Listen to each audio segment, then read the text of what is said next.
criteria they don't need meet labor market testing.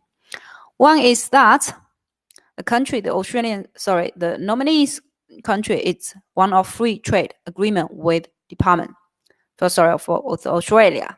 The other one is that they have agreement with WTO General Agreement on Trade in Services. So if you want to find out who is the WTO members, you just go to WTO website to find out whether they have agreement. They have WTO agreement. There's some very specific requirement for this. For example, if the legislative instrument saying this is not requirement if the nominee is a citizen national of China, Japan, Mexico, Thailand, or Vietnam, or if the nominee is a citizen national permanent resident of Canada, Chile, Korea, New Zealand, or Singapore.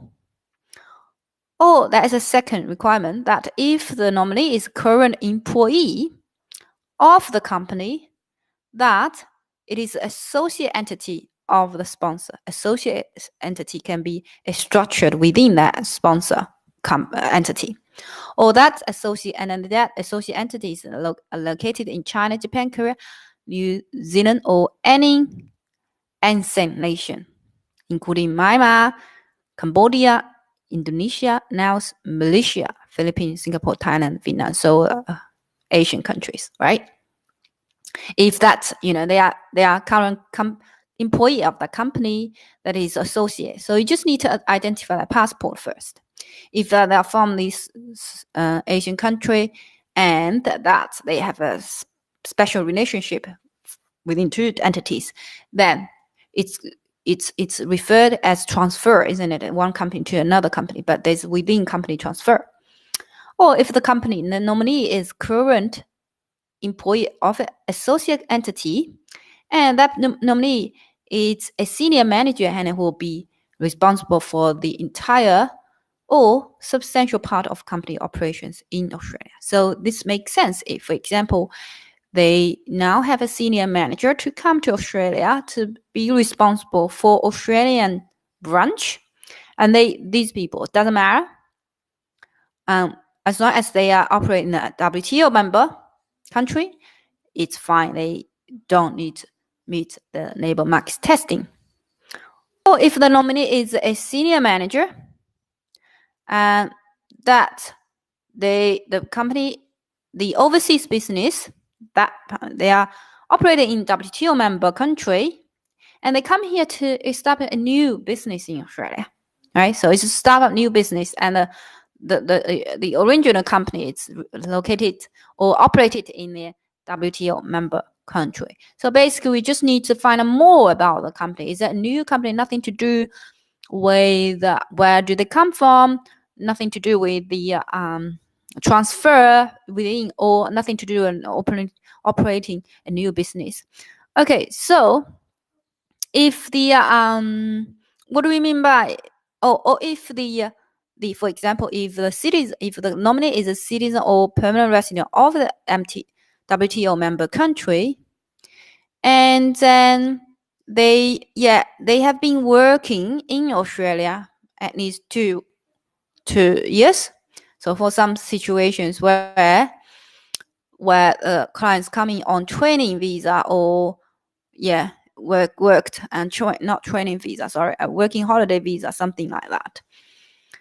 So, and then still there, the position is still existing, so they don't need to meet labor market testing. Other than that, everyone for all nomination has to provide labor market testing evidence. So for labor market testing, it's really essential one thing, that the company has to post job advertisement online or on newspaper or on radio, any other mediums, to show that they cannot find anyone, okay, in Australia. So in order to provide this, you have to do the job ad, isn't it? So when you should do a job ad, the job ad must be done within last 4 months. Okay, if so, not more 4 months means at the time of application, nomination application. When you're about to launch that job ad, the date on the job ad has to be within 4 months. And then it must be done on two occasions or two mediums. So mediums means what method are you using to post your job ad. It can be a radio, it can be national reach newspaper. Most time it's online, isn't it? Online recruitment agency, they post online. So it can be two different mediums. For example, one newspaper ad, and the other one is advertising online.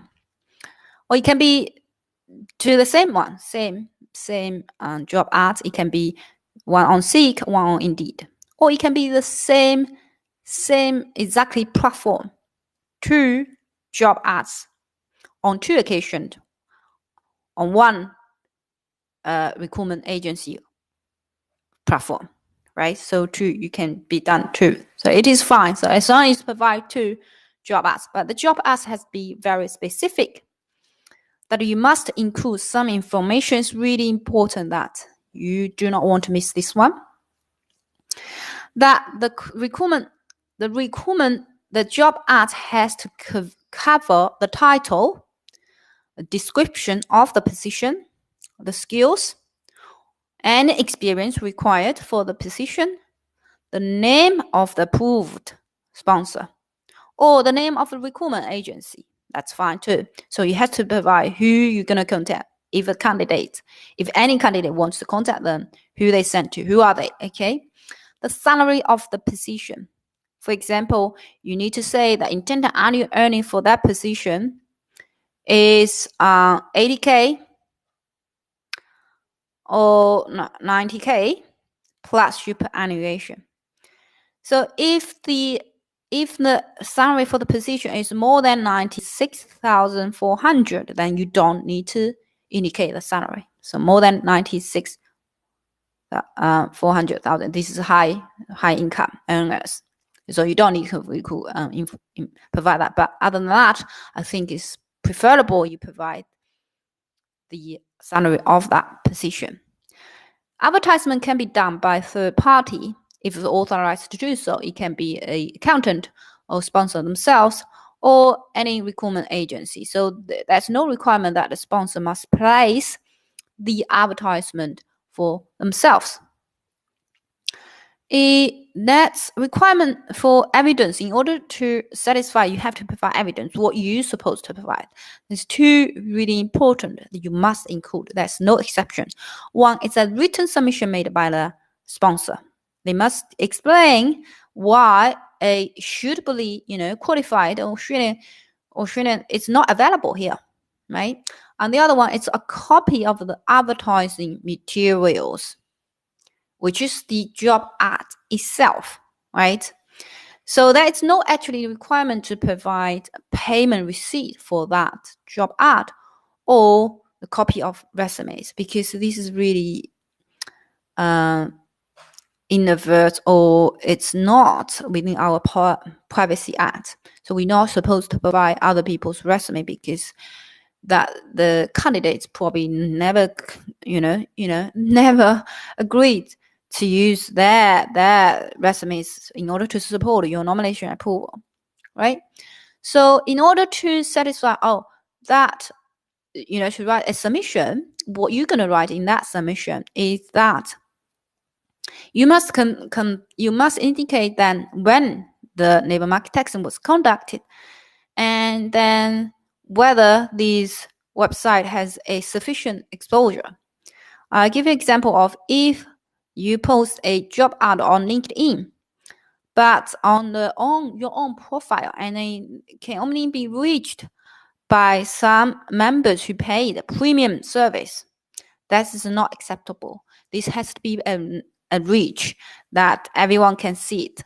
So the job ads must be posted, for example, LinkedIn's recruitment platform. Okay.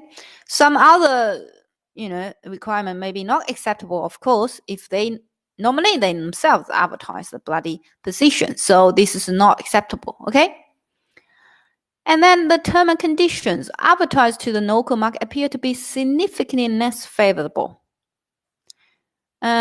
Which means the term and condition, which is wage.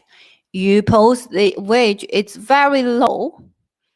It's significantly low than the market. So therefore, which means you intentionally to promote this way that no one wants to apply for this job, right? So these are not very acceptable at all. All right, I think that should be all over to cover today's